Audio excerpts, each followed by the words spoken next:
Pour la sylviculture, on fait tout ce qui est mécanisé, donc préparation de sol. On commence, une fois que la parcelle a été mise à blanc, par un broyage, puis après préparation de sol, donc labour, passage de disque, sous-solage, landaise. Voilà, on fait un peu toutes les techniques qui permettent de bien préparer les sols. Et puis une fois que le sol est préparé, soit on fait de la plantation, donc résineux, feuillu, ou alors on fait du semis. Et le semis, c'est du pin maritime. Voilà. Et en gros, on va planter, selon les années, entre 100 et 150 000 plants à l'année. Et puis en surface de semis, on fait à peu près une centaine d'hectares à l'année.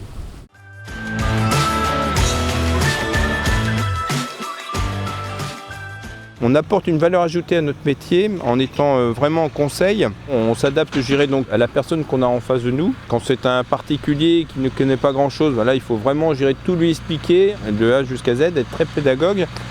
Par contre, quand on a affaire, je dirais, par exemple, à des experts forestiers, là, on va plutôt insister sur des nouvelles techniques de travail. Par exemple, j'ai investi il n'y a pas très longtemps dans un Culti 3B. Donc c'est un appareil qui permet de faire un sous-solage et un billonnage en même temps. C'est un double outil.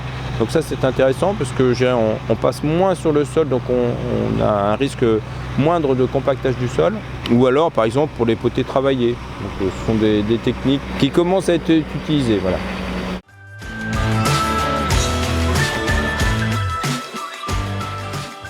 Ce qu'on cherche avant tout, c'est d'avoir le meilleur compromis entre la réussite d'une plantation et le coût économique.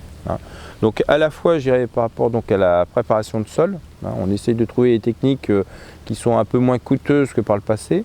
Donc c'est pour ça, par exemple, que je parlais du Culti 3B. Si on peut, je dirais, à la fois décompacter le sol et puis faire une préparation en surface qui soit suffisante pour bien planter, c'est plus intéressant économiquement. Et puis, on essaye de choisir des essences qui, dans les prochaines années, ne rencontreront pas de difficultés de croissance. Il y aura trop de sécheresse et de canicule en été. Et il y a beaucoup de plants, surtout quand ils sont jeunes, qui n'arriveront pas à passer les étés.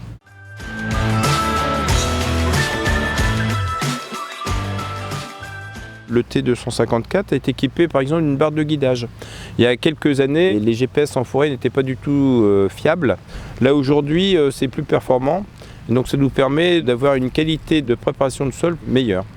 On essaye de s'adapter aux conditions météo. On voit par exemple qu'on a des hivers, mais aussi des printemps, même des étés, comme par exemple l'été dernier, qui sont un peu pluvieux.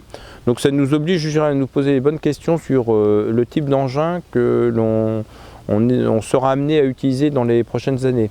Mon choix est plutôt de m'orienter sur du matériel polyvalent. Jusqu'à présent, on était 100% pneus.